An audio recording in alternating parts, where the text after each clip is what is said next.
Everybody says I don't want to die alone, but in my experience, push comes to shove, it isn't the alone part people want to avoid. It's the dying!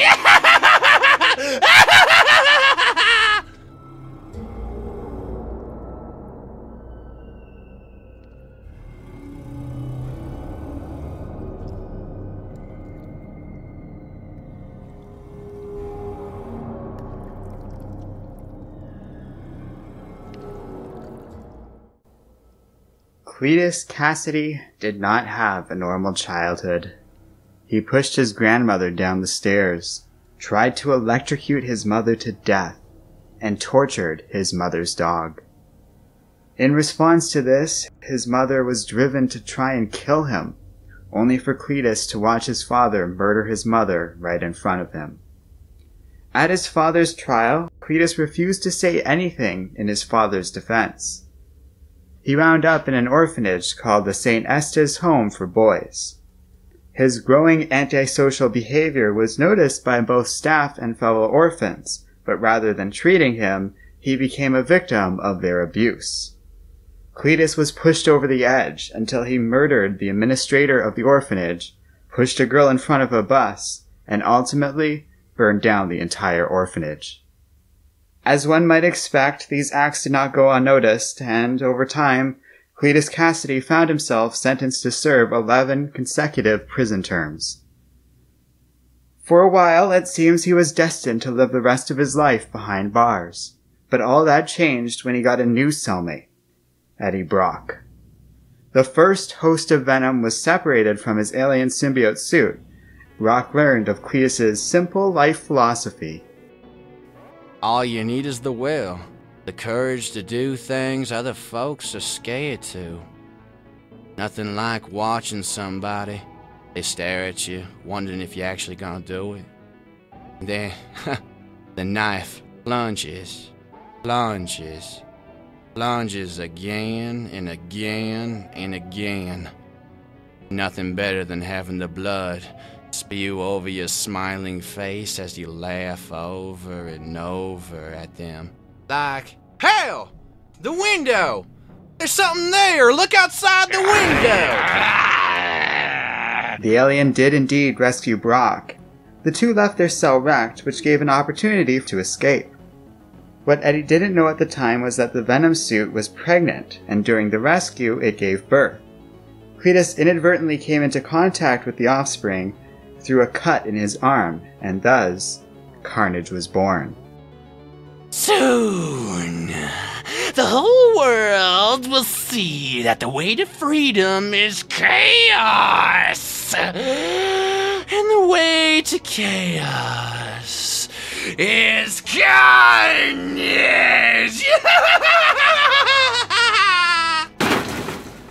Escaping from prison easily thanks to his newfound powers, Cletus began his life as a supervillain, kicking things off by murdering Gunther Stein, a name he picked out at random from the phone book. This reflects Carnage's nature. He is a true sociopath, rarely with goals beyond random murder and violence. This not only makes him a difficult foe to predict, but Carnage also quickly proved to be stronger on a level beyond that of Spider-Man and Venom combined. He also boasted unique powers his predecessors did not have, in addition to the regular set of spider-like powers all symbiote creatures descendant from Venom possess, along with Spider-Man. He has proven far more difficult to permanently injure, and can morph his body on a level beyond that of Venom, often forming his arms into solid blades with a far stronger edge than anything Venom has been able to create. Or, uniquely, he is able to detach part of his symbiote suit as deadly projectiles. Carnage also developed vampiric tendencies, and has been shown feeding off the energy of his victims. Occasionally, he has proven able to spread his symbiote to other hosts without separating from Cletus, allowing him to discreetly control the minds and bodies of others through force. Like Venom, Carnage is also immune to detection from Spider-Man's spider sense, making it far easier for the villain to hit and attack this enemy. But also like Venom, Carnage has been shown to have a weakness to both sonic attacks and extreme heat. Initially, Spider-Man was only able to defeat Carnage with the help of the Fantastic Four and Venom himself. Venom almost immediately despised his offspring more than anyone, and was convinced to help defeat Carnage. Together, the three parties managed to subdue this being for the first time. Cletus was separated from the symbiote and imprisoned in the Ravencroft Institute, where researchers began to look for a cure to the man's homicidal behaviors and a way to separate him from the Carnage symbiote. In spite of being separated, Cletus and Carnage have gained a permanent bond with each other, which has expressed itself in many ways over the years. The application of this bonding process has repeatedly confounded attempts to contain this homicidal maniac, and have been instrumental in assisting Cletus in his repeatedly breaking out of prison.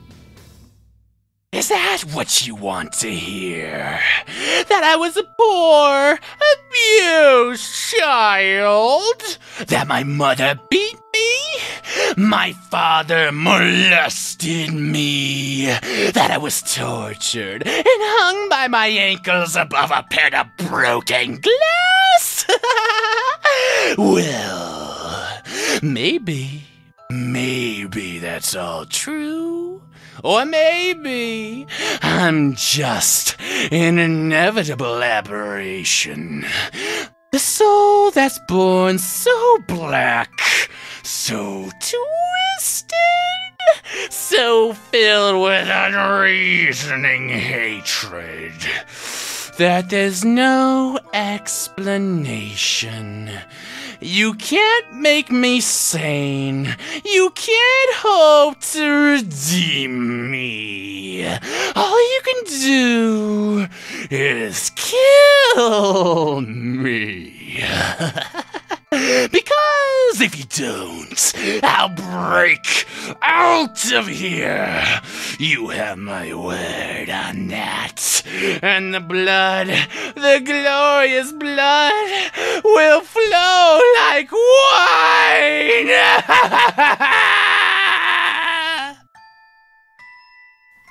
Keeping such a dangerous individual in prison often proved both difficult and ultimately unsuccessful on many occasions. Carnage once recruited an army of supervillains and drove many New York citizens to attack one another through his ally Shriek's psychic powers. Spider-Man, Venom, and an opposing army of superheroes and anti-heroes worked together to stop this menace before it overcame the entire city. On another occasion, an army of symbiotes invaded Earth. Carnage discovered he was able to absorb the other aliens to increase his own power and mass. He was able to grow himself into a gigantic size by doing so, and attack New York itself, only to be once more stopped by Spider-Man and his allies. Carnage even managed to briefly bond with the Silver Surfer, and nearly gained access to the unstoppable Power Cosmic. But this was short-lived, and the Carnage symbiote was returned to Cletus, and the two were imprisoned once more. Time and time again, he would be captured and returned to Ravencroft or another prison, yet each time he escaped. Later on, Kasady lost his symbiote when Eddie Brock broke into prison and forcibly reabsorbed the Carnage alien into the Venom suit. Alone for the first time in years and desperate, the serial killer tried to operate alone, coating himself in red paint in memory of his former partner. This did not last long, as without his powers, Spider-Man defeated Kasady in a single blow. Cletus never actually managed to get his original symbiote back. Instead, he managed to find a separate, second Carnage suit in the Negative Zone. Bonding with this new alien, Carnage returned to the world in force. Later, during a battle with Venom, Carnage realized he was about to give birth, much like how Venom had before him. Seeing any potential offspring as a threat, and remembering how much stronger he was in comparison to Venom, Carnage vowed to destroy it once it was born. Venom tried to stop him, wanting to raise the new symbiote as an ally instead. In the end, Carnage was so weakened by the actual birthing process of his offspring, a being named Toxin, that he was unable to kill the young alien. Instead, it bonded with the New York City police officer. Realizing neither symbiote had control over Toxin, and fearing that it would prove a threat to both of them, and fearing that the heroic influence of this police officer would ultimately make Toxin into a threat if it grew up to become like Spider-Man, Venom and Carnage teamed up in order to kill Toxin. With the help of Spider-Man and the Black Cat, Toxin survived their attack, and both aliens were defeated. Once again, Carnage found himself in prison. This time, however, he was taken to the specially designed supervillain prison known only as the Raft. There, during a massive breakout, a group of civilians stumbled onto Carnage. Before he could attack them, the Sentry appeared behind him, grabbed the alien, and flew both of them up into Earth's orbit. There, he tore Cletus Kasady in half. Reacting quickly, the alien put both it and Cletus into a dormant state, so they could survive the traumatic event. Their body crashed into a satellite and was ultimately retrieved from space by a man named Michael Hall. Hall was a brilliant scientist and competitor to Tony Stark, so he seized this opportunity to finally get an edge on his longtime rival, and used the symbiote to create prosthetic limbs and exosuits that worked in the same way as the original alien suits. While these experiments were initially successful, there were some problems quickly. One woman, who received a new arm from this procedure, was forced to kill many scientists when she got too close to the original symbiote. The arm forced her to release Cletus, and the symbiote rebonded with his old host. Together, the two managed to escape, restored and empowered thanks to the many symbiotes and tissue samples Carnage was able to take from Michael Hall's experiments. Cletus fled to Colorado and took over a small town, making copies of the symbiote to control the people living there and declaring the small settlement to be the capital of a new, sovereign, symbiote-controlled nation, Carnage, U.S.A. Spider-Man arrived with a group of Avengers intent on stopping this, but only Spider-Man managed to avoid being controlled by the many symbiotes created by Carnage. Working with a handful of citizens that avoided Carnage's control, and with the timely intervention of what had become Agent Venom, Spider-Man was able to defeat Carnage, and Cletus was once again taken to government custody. Growing frustrated with their inability to control the villain, Carnage was sent to Thunderbolt's Mountain, where it was hoped he could be held safely. However, the alien was contacted by beings from the Microverse, a tiny universe unto itself first accessed by Pym particles. These beings had an offer Carnage could not refuse. Help them, and they would give him the entire Microverse, a whole universe in which Carnage could kill freely. He accepted and escaped the Microverse, pursued only by two heroes, Agent Venom, and the Peter Parker clone known as Kane, or as he was calling himself then, the Scarlet Spider. These two managed to defeat Carnage in a battle that left Cletus brain dead, and the symbiote in full control of their body. Once again, Carnage was imprisoned, and once again, this imprisonment did not last long. Carnage was freed by the villain known as the Wizard, who wanted to recruit the villain into a new iteration of the team known as the Frightful Four.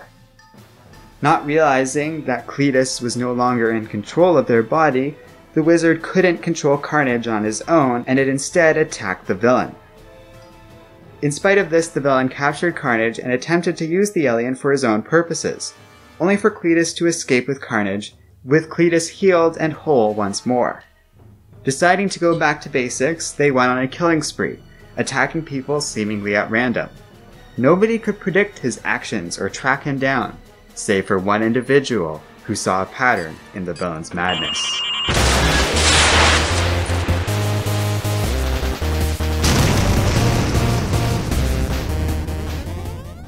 All too familiar with the designs of chaos from a crazed mind, Wade Wilson was able to repeatedly track Carnage down, much to the villain's frustration. Over time, Deadpool was able to plant a seed of doubt within Cletus that for all his talk of chaos, his actions were controlled by the symbiote. In spite of all his talk of madness and unpredictability, there was an order to his behavior Deadpool could consistently predict. Faced with this evidence and unsure of himself for the first time potentially ever, Cletus put himself in an unlocked jail cell to contemplate these matters. There he stayed, trying to make sense of these feelings of doubt, until he was approached by Magneto. The Red Skull had gained the powers of Charles Xavier and was preparing to conquer the world. Though Cletus was not exactly interested in becoming a hero, Magneto managed to seemingly convince him that nothing could be more chaotic and unpredictable than Carnage saving the world. Unconvinced by this, Carnage accepted just the same, secretly joining the team because he knew Deadpool was involved and figured he would have a solid chance to get revenge on Wade after their recent encounter had left him so unsettled. However, any hopes of revenge were quickly dashed. The battle against the Red Skull proved overwhelming due to his insurmountable powers. Desperate, the heroes on the scene were forced to cast an inversion spell in an attempt to forcibly return the dormant echoes of Charles Xavier's personality that the Skull had stolen. Carnage, as well as everyone else present on the scene at the time, was also accidentally affected by this spell, turning the heroes into villains, and vice versa. For the first time ever, Carnage and Cletus Kasady had become heroes, genuine to the core, and they parted ways with Deadpool on friendly terms instead of opting for their planned revenge. We are all born into this world through blood and pain. It takes a special kind of person to rise above it. Every hero has an origin. Your parents getting murdered is the best way to start. My old man wasted my mom right in front of me. Or was it my stepdad? Maybe my foster mom? I don't know. I remember things wrong sometimes. But it works if it feels right. Orphanages are good too. But really, any terrible place to incubate it will work. You just need one beacon in the dark. One person to show your true face to. Where your heart can be broken and your innocence lost. Then you kill that one good thing to perfect the pointlessness of the universe. No, I don't like that. That's wrong! There is meaning. It's not pointless. Not anymore. Her death makes the hero embrace his fate. I've done so much wrong, and it hurts so bad. Guilt! Nearly more than I can stand. I will save this world now, because I couldn't save her. But how can I possibly be redeemed? How can I ever be loved? Returning to New York City, Carnage went on a baffling spree of crime fighting, stopping a robbery and even catching a villain without resorting to lethal force, much to the shock and confusion of both the police and Spider-Man, who was not present on the island when the inversion spell was cast, and therefore not affected by the spell.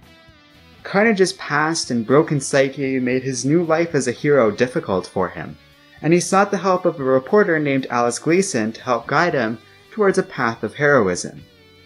She was not cooperative with this and ultimately betrayed him. But Carnage took this as a lesson that love and being good is not easy, and swore he'd become a superhero just the same. This all came to a head as the X-Men, also affected by the inversion spell, conquered New York City and threatened to decimate the human population with a specially designed genetic bomb. Reuniting with his fellow villains turned hero, Carnage selflessly agreed with the others to take the blame for all of these events, in order to protect the public reputation of the X-Men, Avengers, and Inhumans. The former villains attacked the corrupted heroes, and Carnage sacrificed himself to save New York from the gene bomb. All he asked of Spider-Man, who was there to witness this sacrifice, was that his old enemy build him an extravagant memorial in his name, a golden, ornate statue draped in the American flag that played his favorite song, Freebird, on repeat.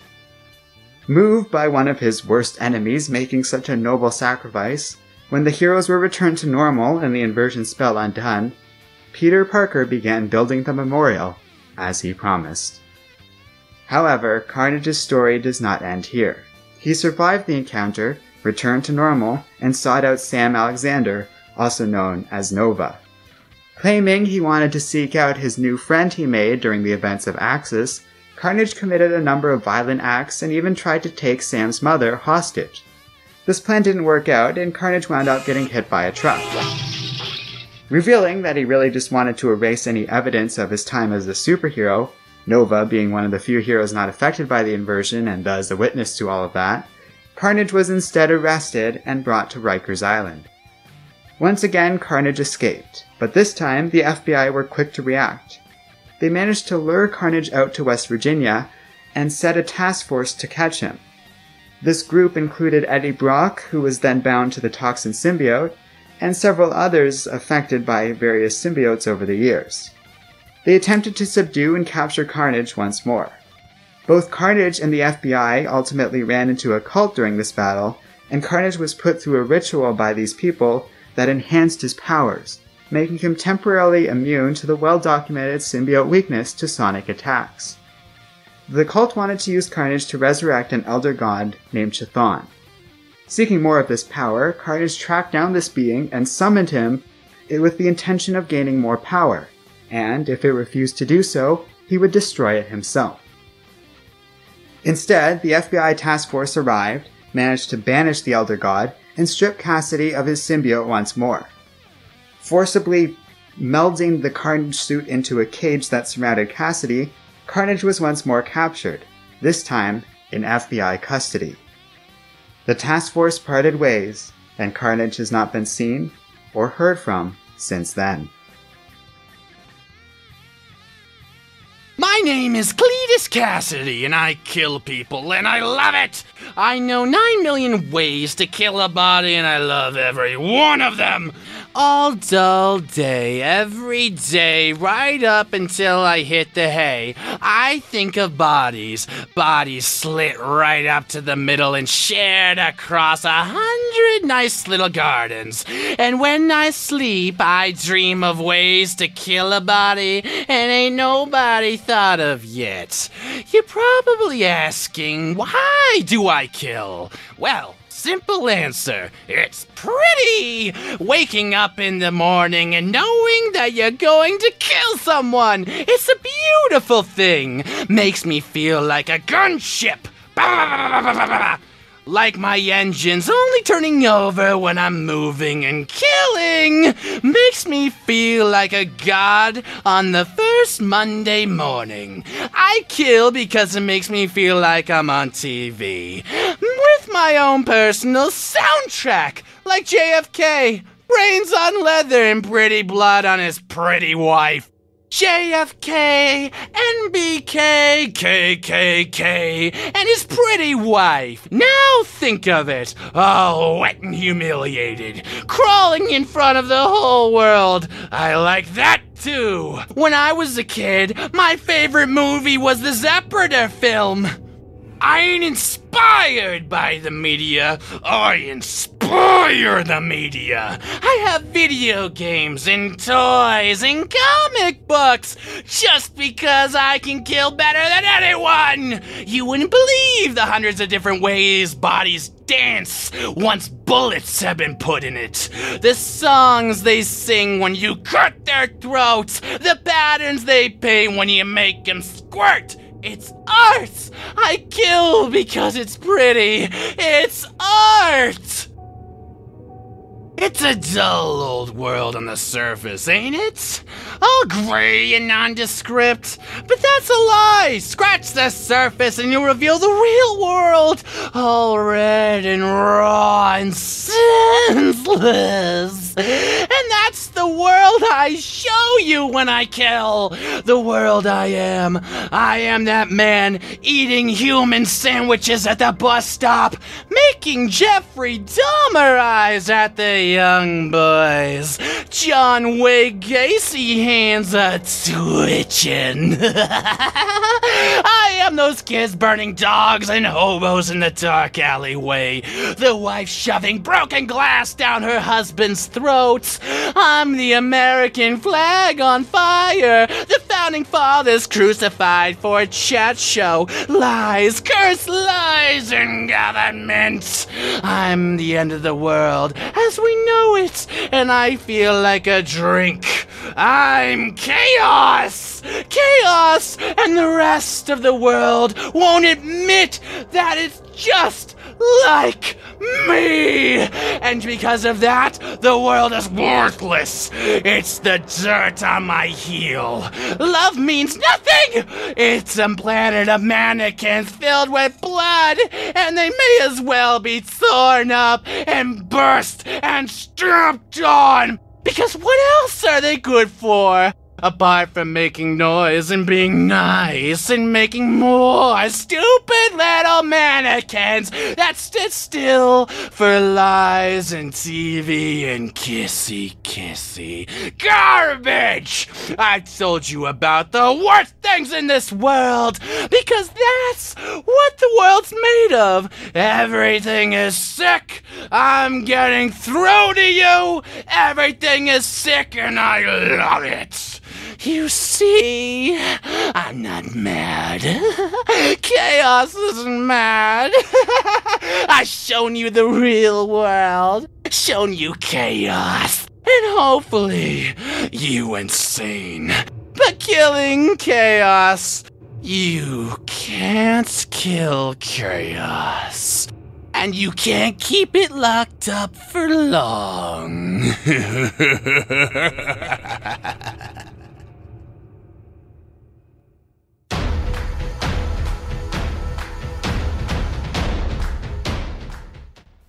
Hello and welcome to Comic Island. My name is Arden, and thank you for watching my origins and bio for Carnage. And oh man, this was a fun video to make. Though I'm not about to pretend that Carnage is my favorite Spider-Man villain, he is most certainly in my personal top 10. As a pure sociopath, Carnage is a lot of fun for a character. He's both deadly and dangerous, unpredictable, and just a really great, polished villain overall. Though Carnage has been captured and defeated many times, it should be remembered that Carnage's goals are very simple. He only wishes to cause chaos and kill, and by that metric, this is actually a very successful villain, especially by comic book standards.